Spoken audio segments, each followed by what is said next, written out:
yourself. Yeah. I would like to say Assalamu alaikum, and I would like to say hello to my friend ladies here.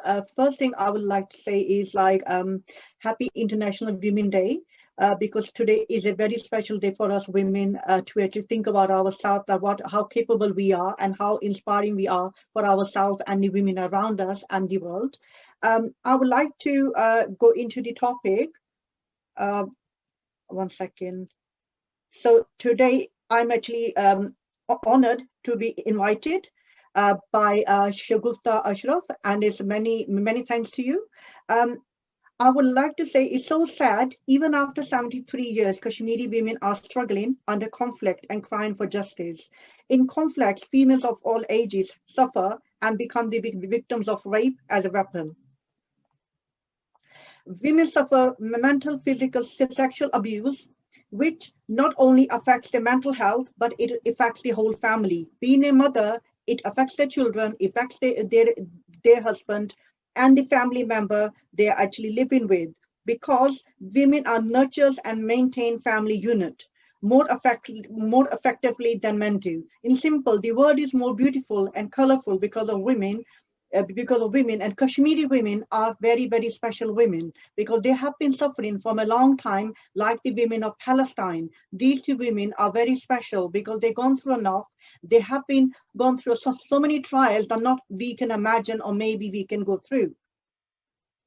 I would like to also add on that I would like to tribute Asya Tarabi and the other political leaders who are at the moment in Tihar jail, which is one of the notorious prisons at the moment, and in the condition of COVID-19. As we all know, the Asya Tarabi is in her 60s. She is not in good health to actually be at a dangerous jail like the Har jail. And I would like to appeal the ladies here and the people who are watching and the United Nations that we should arrange for her to be released.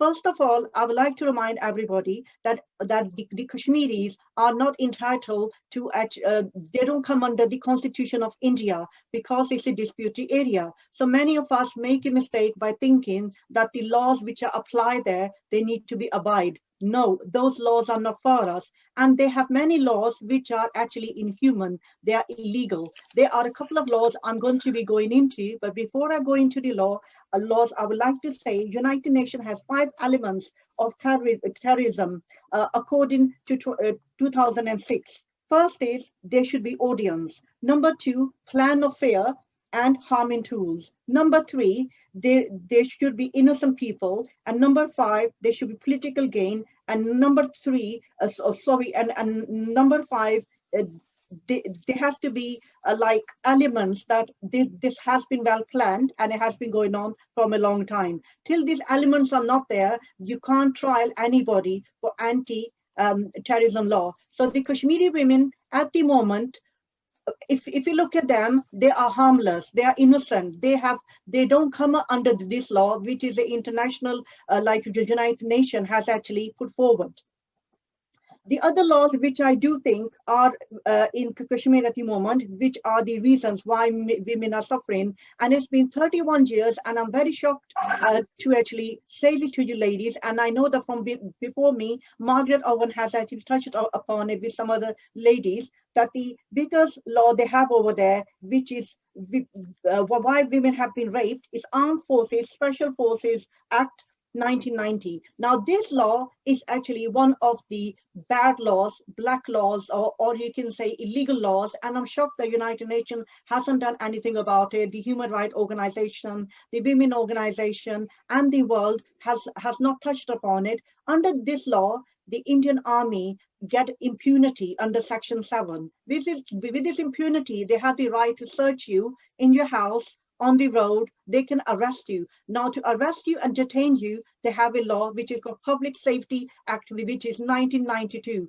So under this law, they can actually detain you for 2 years, and before the 2 years period is started, they can start it all over again. Now, while you are in detention, you are not trialed, you're not allowed to have a lawyer, you're not allowed to see your family. So there are many Kashmiri and even women and and it's so like inhuman that they have been detaining boys from the age of 9. So once somebody is detained, nobody knows what's happening with them, and if they like, they can return, and if they don't like, this can carry on for years without being on a trial. So many women are half widows, as we have heard earlier, because of this law as well. Now, going back to the law which I was talking to you before, which is called Afsafa Law 1990. This law came into place in 1990. Although this law was introduced in 7 sisters, which are East Western states, which are part of India at the moment, in 1958.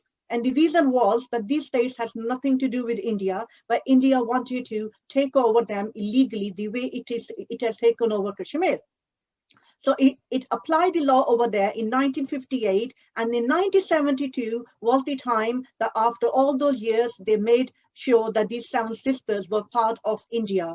After that, they actually experimented this law in Punjab. As we know, in 1984, in Punjab, there was a Sikh and Hindu violence in India. So they applied it over there for 13 years. But then they decided to apply it in Jammu and Kashmir. And when they applied it in Jammu and Kashmir, they actually made it more harder for the people over there. Now, under this law, 4 to 5 people can't stand and talk.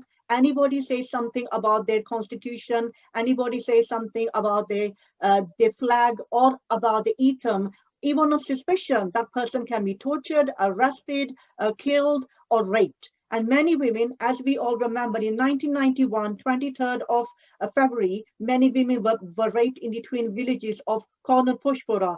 And one unit, which was called Bhutana, the rifle unit, which came over there with the men. I think they had 150 men over there who came and raped females between the age of 13 to 80. And what I do know is that some ladies even passed away because it was snowing outside, and the men were actually molested, and the men were taken out of the houses while the women were molested in the cold. So that night is a night that nobody can forget if we go and read, and there's a book about it as well. So the reason why I'm saying is that law was exercised there on like as number 1, and then after that this law has been applied in many places. Now under this law, anybody can break into your house. They don't need a warrant. There's no judge, there's no trial, there is nobody to answer. They're able to, they break into a house, they can go through anything they like, they can do anything to you. I have heard from friends who are in occupied Kashmir at the moment that a few months ago they started something new. They started going into the houses and they started cutting women's hair, just to let them know that today we have come here to cut your hair. Next time we will come, we will molest them and we'll rape you. So anybody, even if one child makes a mistake, like says something against the army or throws stones on them or abuses them, they made sure to come to the whole village or to that area, and they went into each houses and they break in windows and abusing them and scaling them. So they don't have the they threaten them in a certain way that they would not want to talk about it. Mental torture. This is the mental torture, and many people are going through a lot of mental health issues, like psychologically, especially women who have been raped, who have been touched, who have been actually suffering, who have seen their mother suffering, who know the stories of what happened to their mothers or grandmothers 31 years ago. They are all going through a mental issue. So mental health is a big problem for men and women, especially men, seeing the women. And many times the Indian army can come and rape you in front of your children, your family members, which is actually very hard for the whole family. So I would like to give you this section. So basically, many people have been complaining that the houses have been burnt and the houses have been destroyed. So this is part of this law as well. They can burn your house, and on suspicion that you are actually allowing militants to come into your house, or you are actually trying to save them. So even if they have suspicion on you about anything, they can use this against you, which is something very abnormal, like I've never heard in the whole world. Because myself being a law graduate, like I do know law, I've never heard any law like this in the world, which has been applied over there. And I know that we all are talking about the ladies suffering in IOK, but at the same time, the biggest reason are these laws. I would actually say to all of my sisters here today, all of the ladies here today, that we need to make sure that the world knows about these laws, and these laws to be abolished. These laws are illegal laws. And the other thing which is surprising, that this law was passed by the Indian Assembly and is under Article 248 of Indian Constitution when the Assembly passed it. Now, which kind of a Assembly of Parliament would actually pass this kind of law? And the reason is to break Kashmiris down, that they get so scared. And being a Muslim, for us, covering ourselves is a big factor for every woman. So when a woman is raped in front of her family and so many times and gang raped, it really tears that woman apart. And more than that, the men of the family, they actually feel living dead. So they are applying these things only to make sure that our Kashmiri ladies don't actually have any self-respect left, or they feel living dead. So nobody can apply, or nobody can apply or ask for freedom.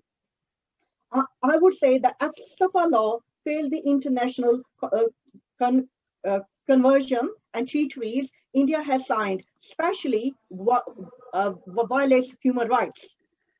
So India has actually signed many resolutions and treaties, and under that, it did say that it's going to make sure that under everybody under India, or even the disputed state of Kashmir, will be handled well, which India is actually violating. And the basic thing India is violating is human rights laws. So I would like to thank everybody to listening to me, and I would like to go back to Shagufta Ashraf. Thank you for today.